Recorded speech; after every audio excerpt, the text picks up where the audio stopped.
And at bedrock, my concern is with how we respond to patients and clients as persons, and as persons in relationship, and how we respond to the stories of these persons. I had severe rheumatoid arthritis, and it meant that I couldn't stand for any length of time and I couldn't walk. It was painful. And I had a succession of treatments, like drugs, heavy-duty drugs, and each of those had severe side effects. I said to my GP, there's got to be something else. So he put me onto Brian, and I thought I was going to see Brian for allergy testing. It was a session to sit with him and talk about issues and so on. It was interesting, and even the first session. We have severed mind and story from body and disease. In Western culture, this severance is several centuries underway, and the cost to individual and community health is enormous. What happens to one's practice of healthcare when we return mind and body to each other? Or more specifically, in my case, when we bring patients' physical symptoms and the patient's stories together. Patients say, within the first few sentences, often say, if you reflect on what they've said, they often demonstrate their themes.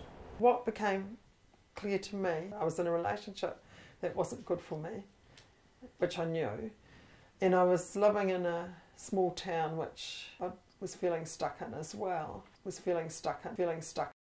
Mind and body are not in any useful sense separate compartments.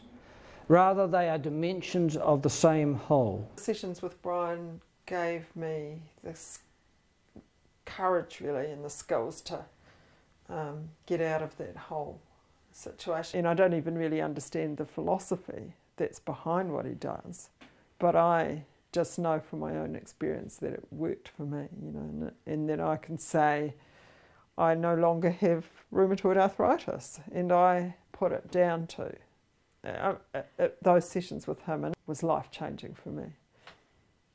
Illness is not just a random bad luck thing. Illness emerges in a context.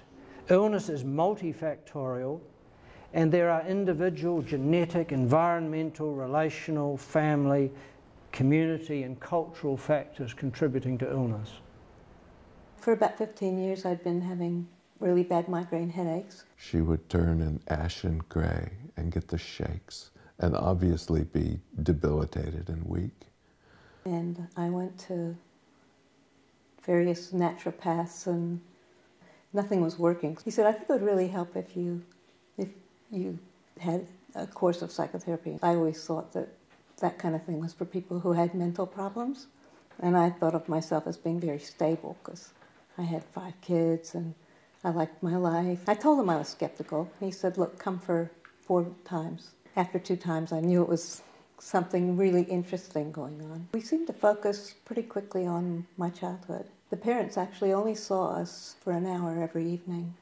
That was like the children's hour. It became obvious that I did have issues with feeling like I'd been abandoned, and also feelings like I maybe wasn't good enough or interesting enough for my parents to care. Maybe they didn't love me. All those things, without being verbalized, had gotten into my body and were expressing themselves as headaches. It was right around that time my headache stopped.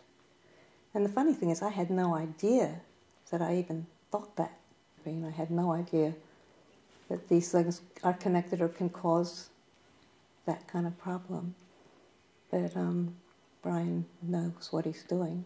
His medical background and his psychotherapy background, he knows his stuff. And basically he has a lot of trust in human beings. He has a trust in the integrity of your mind and your body working together and coming up with answers. And because he trusts it so much, that gets communicated to the patient that, hey, you know, there's something going on here that makes sense. And so it really helps you want to look. About 10 years ago, and I haven't had a single headache. And and when it comes to quality of life, you can imagine you don't lose a week every few weeks to just lie in bed and feel like you've been poisoned and with your head throbbing. And that was such a waste of life. I felt like I got my life back. After she saw Brian, it really worked.